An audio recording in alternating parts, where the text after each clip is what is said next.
تبارك الذي بيده الملك وهو على كل شيء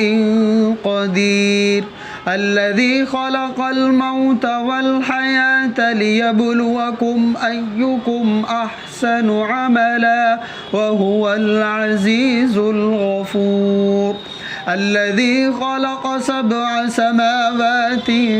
طباقا ما ترى في خلق الرحمن من تفاوت فارجع البصر هل ترى من فطور ثم ارجع البصر كرتين ينقلب إليك البصر خاسئا وهو حسير ولقد زينا السماء الدنيا بمصابيح وجعلناها